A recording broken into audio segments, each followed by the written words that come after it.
Fighting on all sides, Mirnohrad is surrounded. Rotations and evacuations from the city are virtually impossible. On the southern outskirts of Kostyantynivka, the enemy managed to reach the city with infantry groups, and in Siversk, street fighting has begun. Hello, this is the Special Correspondent's on-duty update program. We analyze sections of the front using open sources and interactive maps.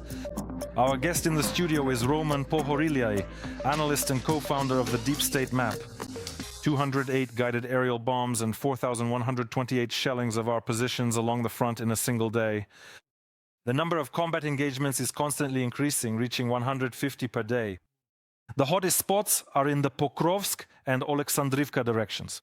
In the Pokrovsk direction, the enemy attacked 40 times. Currently, 150,000 Russian personnel are deployed in this sector, and the 76th Airborne Division is being brought in as a reserve, which is another 18,000 troops.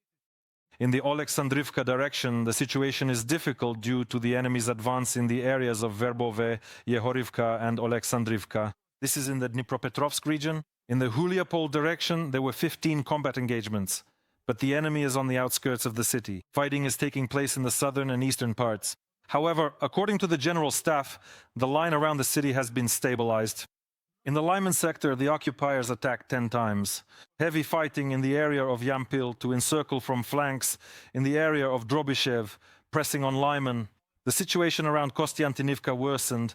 The invaders are trying to enter the southern part of the city in small groups.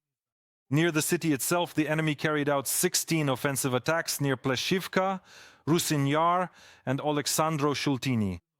On the Kupiansk direction, there are improvements along the front line, as well as in the city itself. The enemy is blocked, and clearing operations are ongoing. The situation is worse in Vovchansk. There, the enemy is advancing to the south. Tell me, please, Mr. Roman, considering such intensity and a blurred front line, does this mean that this could possibly be the enemy's last major push? To squeeze out as much as possible, to take as much territory as they can? Or is it just an attempt to stretch our forces as much as possible by bringing in these reserves, new troops, new units? Then neither one nor the other, because we've already heard the first argument many times when elections started, negotiations, and when there were some maneuvers by the enemy, some advances, successes, pressure, and its increase. Everyone immediately says it's the final push, the last maneuver before negotiations, and so on.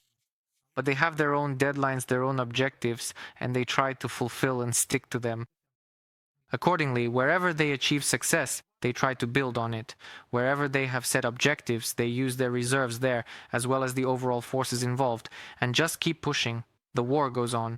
So the areas that are more active continue to remain more active.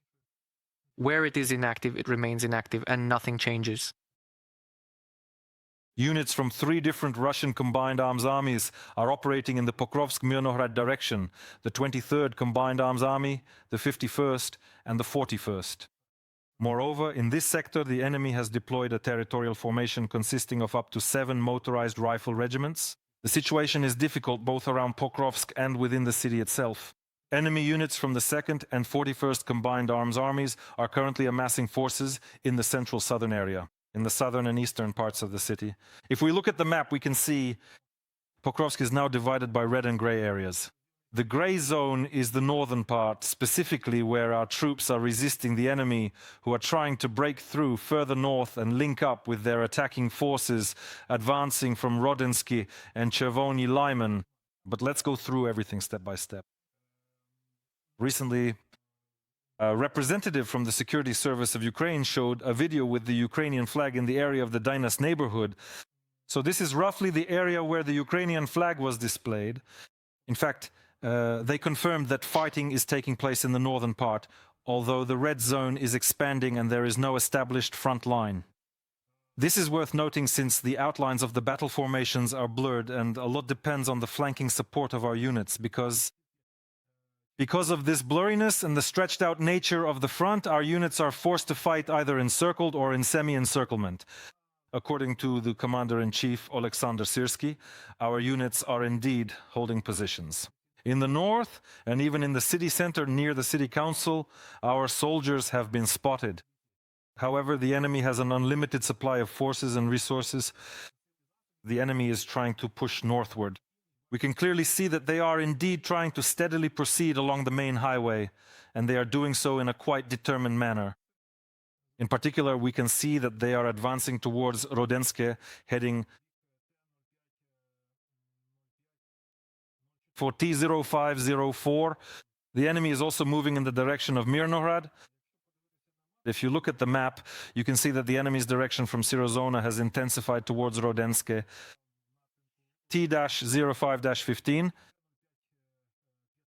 This is the highway the enemy is trying to reach in order to link up with their forces, in order to create a closed pocket and prevent our fighters from escaping it. Our defense is currently holding along these contours. The enemy's advance is developing from three directions. In particular, we can see that along the T0504 highway through Novoekonomichne, they are moving and cutting into the eastern outskirts of Mirnohrad through another settlement. Specifically, we can also see movement through Uskozatsky and Burlak Promin. The enemy is trying to enter the city from the southern and southeastern parts. The fighting continues. Our troops managed to withdraw from these outermost positions, to pull back forces, since in fact, due to the control of this exit from the pocket, resupplying with forces, equipment, reserves and evacuation are now very difficult in this area. It is very difficult right now in this area. Mirnohrad is holding, Mirnohrad is fighting. According to the commander-in-chief, there is no encirclement, but the situation is difficult and there are certain problems. Our fighters are holding out. They are holding their positions because right now the main thing is to tie down these forces. The enemy, 150,000, to grind down as many of them as possible and not let them advance in other directions. If you look at the map, the enemy is advancing from the direction of Kozatsky Promin. There is a recreation center here, a guest yard, and from the direction of Kozatsky, the enemy is moving toward the pond and the city council, which is located right here in the center. The enemy's intentions are obvious.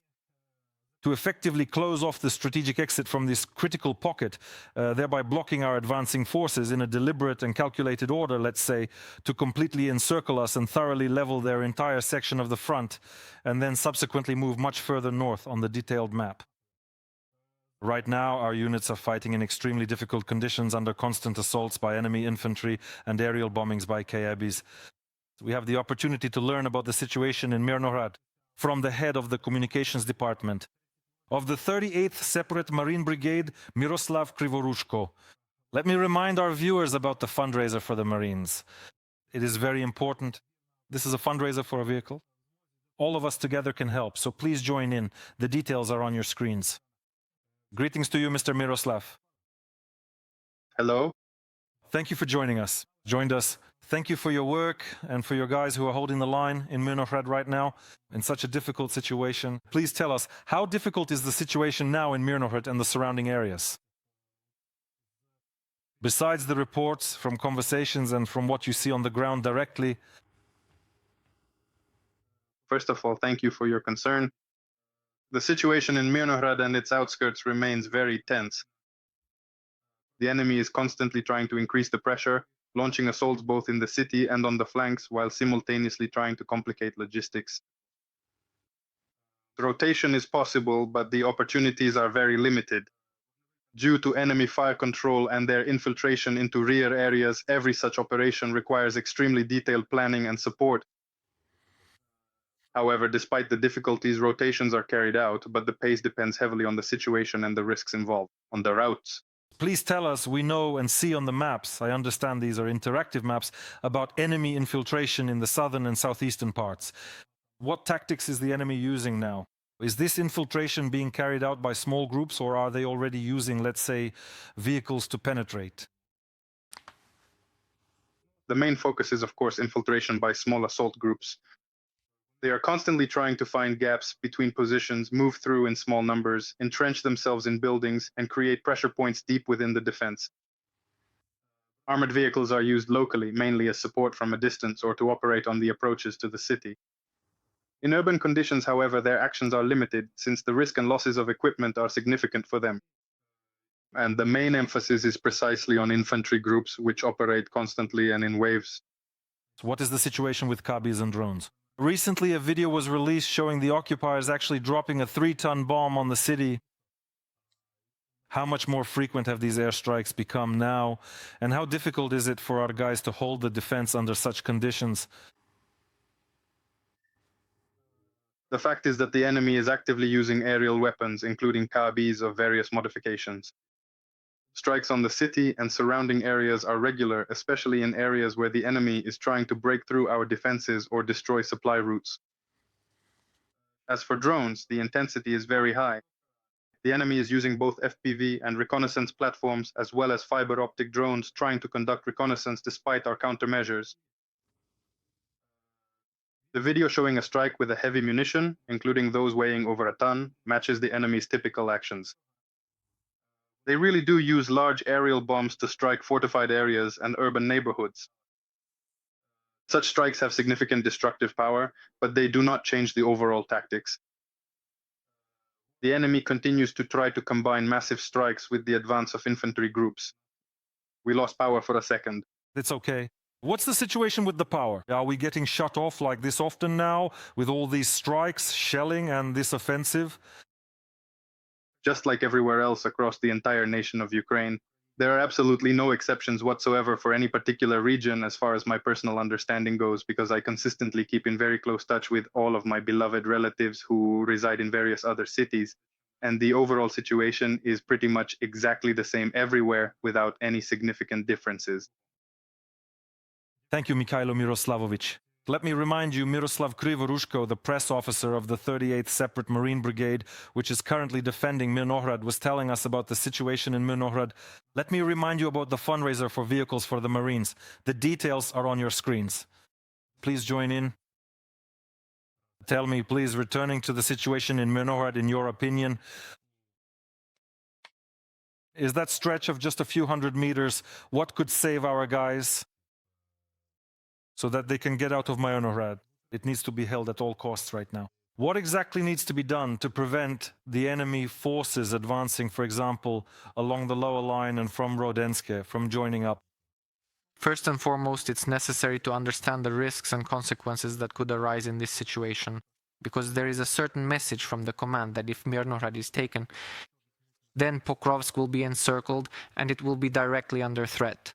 But the situation is actually the opposite, and I have no idea how such a message could even come to mind, because if Pokrovsk is taken, then Mirnohrad will be encircled, and the entire key to Mirnohrad as a whole lies precisely through this place.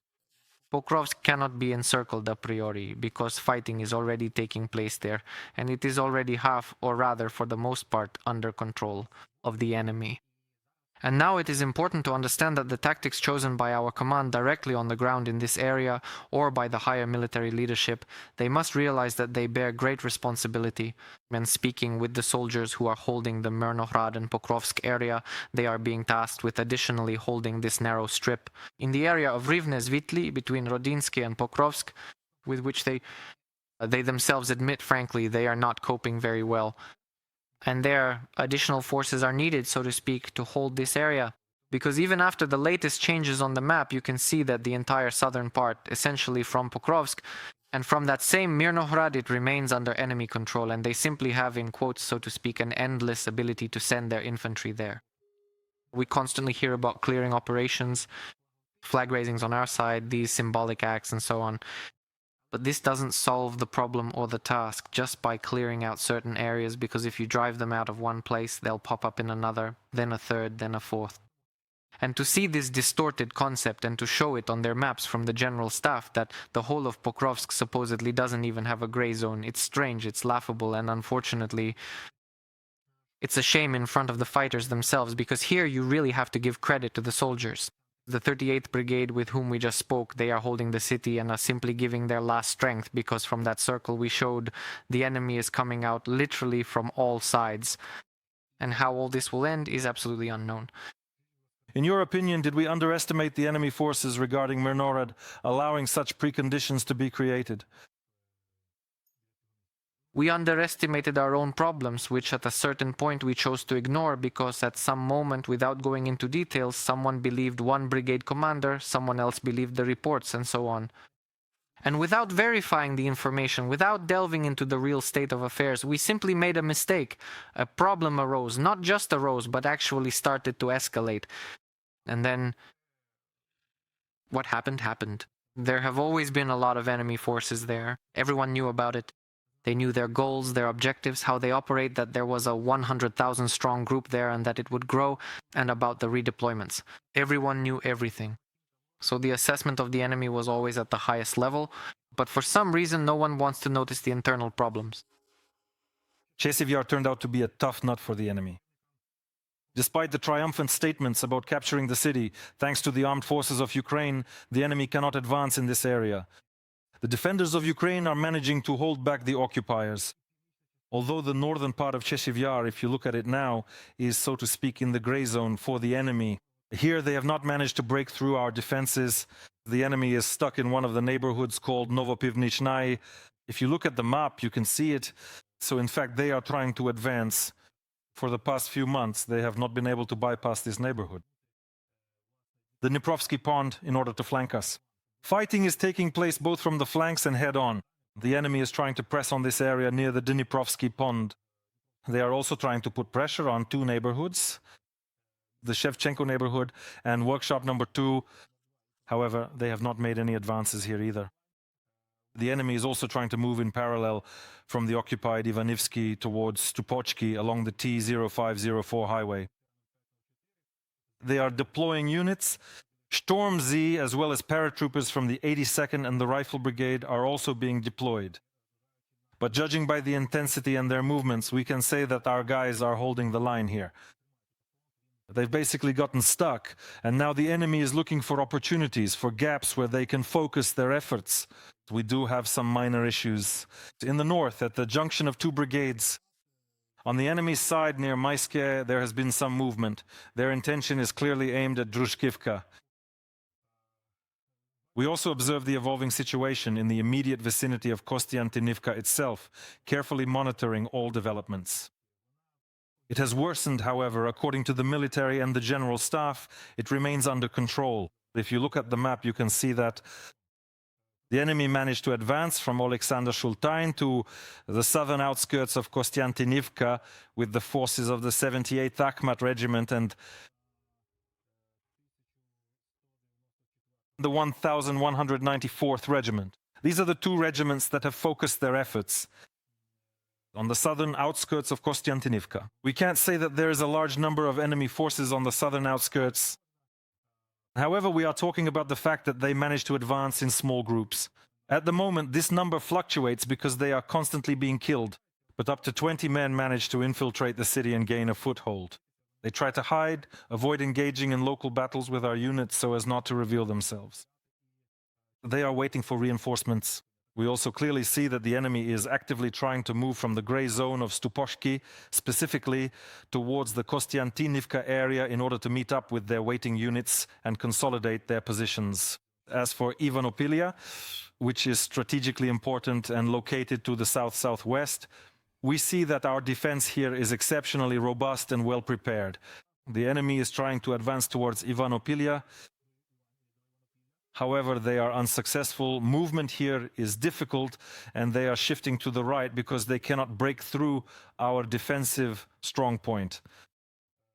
It is clear that their plan is to go through Ivanopilia to reach the N32 highway and enter the southwestern part of the city in order to create the conditions for a flanking encirclement. You can see how the pilots of the 24th Mechanized Brigade operate in Chasiv Yar in the following footage. A rotation at the position has taken place. We unloaded, they got in and left. One group of pilots replaces another, quickly tossing out their gear and disappearing into the darkness. The crew is at their position in the Chasiv Yar area. Right now we're preparing the drone, specifically this one. We're getting it ready for takeoff. The gas is for shells, for enclosed buildings. The enemy under the Storm Z units is pressing in the northern and central parts of Chasiv Yar, but they can't advance. They're trying to use equipment, but it's burning too. Oh yes, that's the house. You can go straight in there through the door if you have to. The enemy is advancing in small infantry groups. One by one, or in pairs, they hide in ruined houses and wait for reinforcements, then move in to storm toward our positions. That was a direct hit, really good. The explosion was right inside. That was a Fogas 2 kilograms. It should hit hard, that's good. The enemy is turning on powerful electronic warfare systems, and often drones lose their video feed and control. Our pilots also hunt for such equipment. We set out, took off for a patrol mission.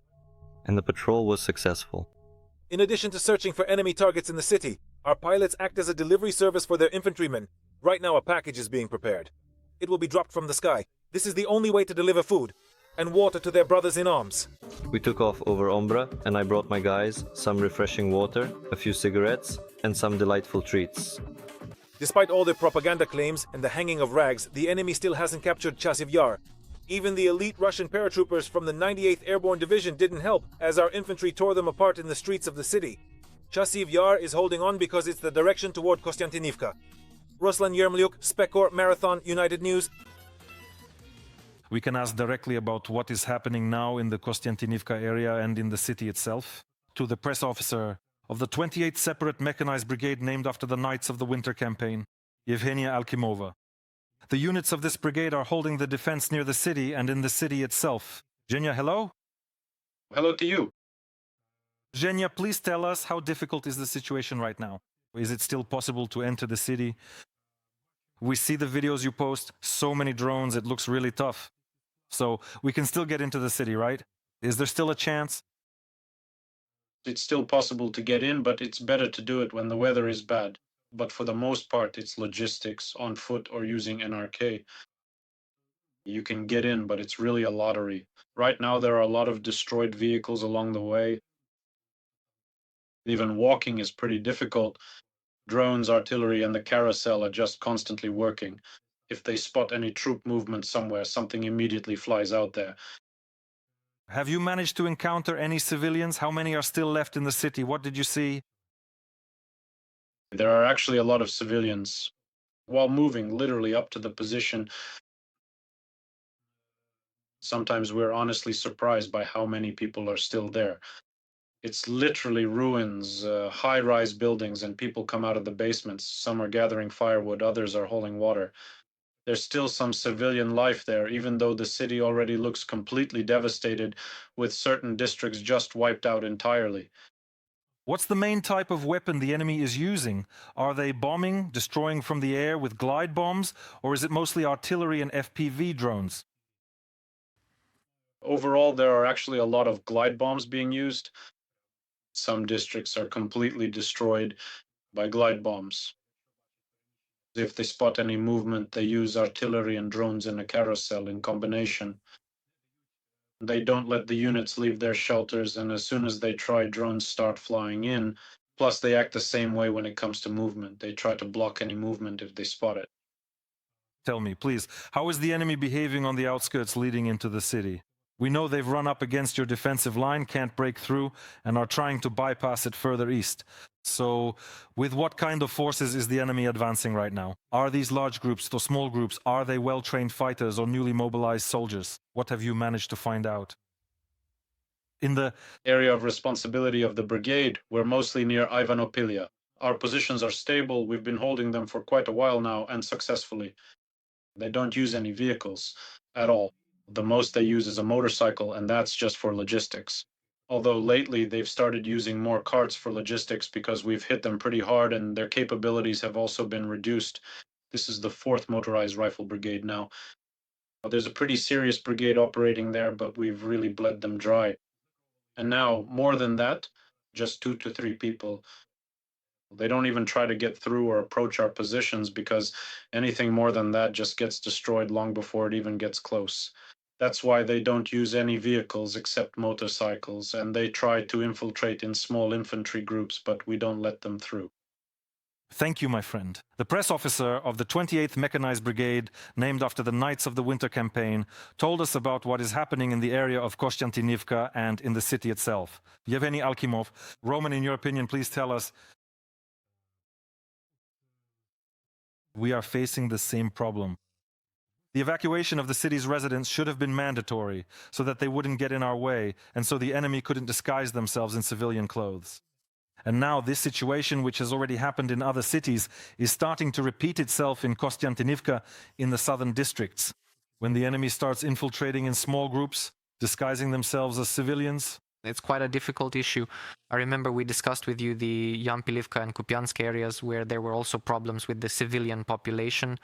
In Kupiansk, civilians were very actively helping and continue to help the enemy. So this issue, on the one hand, is really necessary.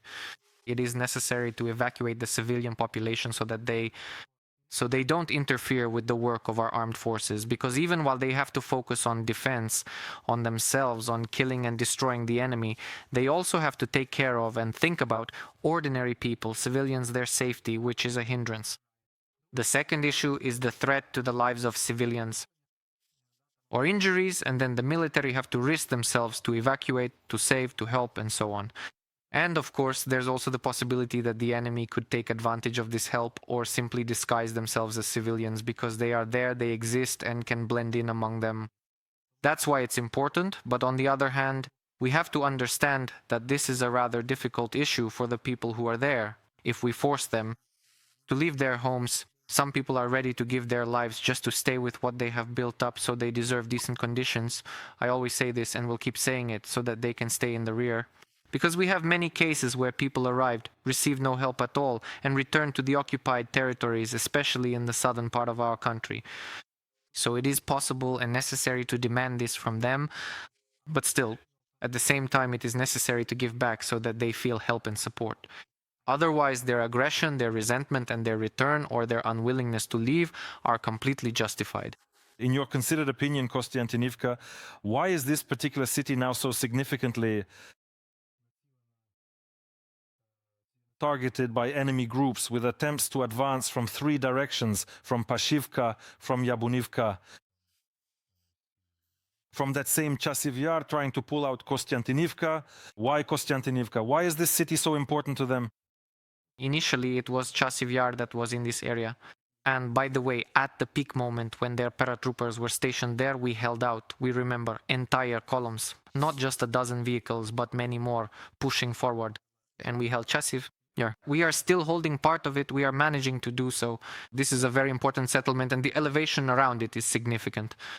Because then the entire agglomeration, particularly Kostyantynivka, is already suffering to some extent and will continue to suffer. But they haven't even started trying yet. The forces that are there are carrying out their routine work, storming this area. It may begin when they capture Pokrovsk, Mirnohrad, and free up their large grouping from that region. Most likely, they will switch to Kostyantynivka, because Kostyantynivka is parallel to Lyman. This is the road, the route, the gateway to the last major cities of Donetsk region, Slovyansk and Kramatorsk.